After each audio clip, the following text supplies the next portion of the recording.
Le conseil communal de Grand Popo, en date du 12 octobre dernier, a mis l'accent sur la situation d'inondation qui prévaut dans la commune. L'inondation est survenue le 26 septembre suite à la crue du fleuve Mono. Le conseil communal s'est alors rendu sur les lieux pour faire le constat et recenser le besoin de la population. Les besoins tournaient autour des moyens de première nécessité. Il y a le fait que l'eau a envahi les habitations. Ça ne leur permettait plus de vaquer à leurs occupations.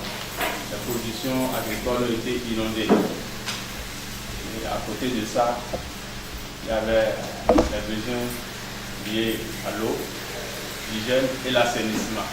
Au cours de la même tournée, nous avons constaté que les infrastructures socio-communautaires ont été aussi prises d'assaut.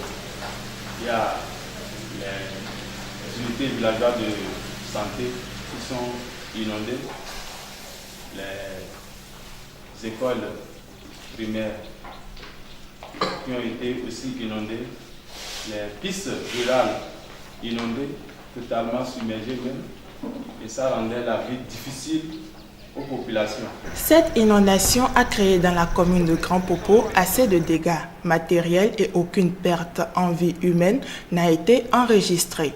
Dans la région d'Adjaha, tout le monde est arrêté. Vous savez pourquoi? Moi je pense que l'inondation, c'est pas parce que c'est rentré dans ma maison que je suis civilisé. C'est une population essentiellement agricole. Et toutes les terres sont inondées aujourd'hui. Donc pour moi, tout le monde est civilisé. Personne dans les trois arrondissements, Adjaha, Djanglamé, Salvé, ne peut dire maintenant que lui, il n'a pas perdu son champ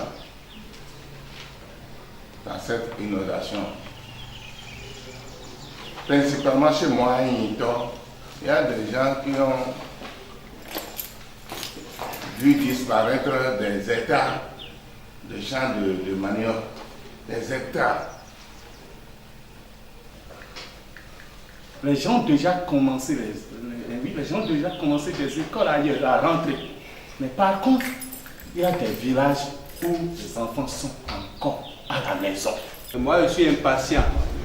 Parce que ça fait bientôt 3 semaines qu'on est allé voir les gens dans l'eau. À quand les premiers secours, monsieur le maire? Le conseil communal a dû revoir à la hausse la ligne catastrophe du budget de la mairie de Grand Popo. Sur la ligne là, de catastrophe, c'est 300 000 francs seulement qui sont prévus. Et c'est à cette session que nous avons au moins étoffé un peu la ligne. Donc quand nous aurons l'approbation de la préfecture, eh bien, nous allons commencer par dépenser. Même déjà, je crois qu'avec le régisseur, je ne sais pas hein, si c'est effectif, on a déjà acheté certaines bacs.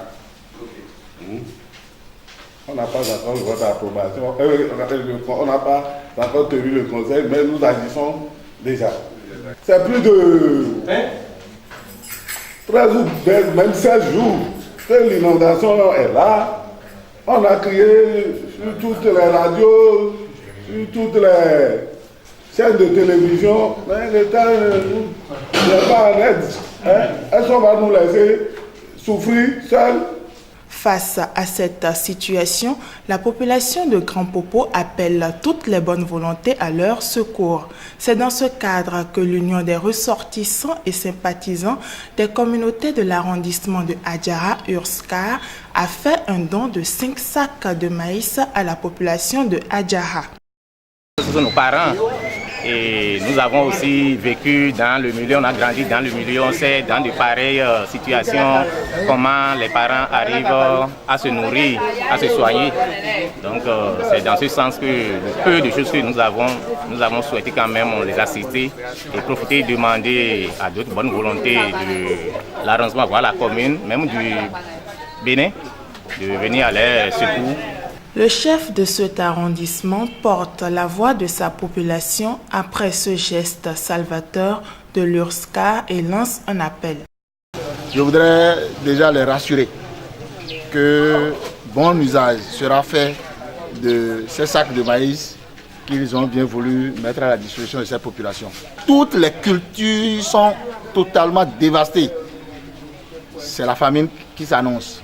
Donc on aura besoin de vivres, on aura besoin de matériel de couchage, on aura besoin de médicaments. 4 des 7 arrondissements que compte la ville de Grand Popo sont sous l'eau. Il s'agit de Djanglamé, Adjaha, Sazoué et Grand Popo Centre.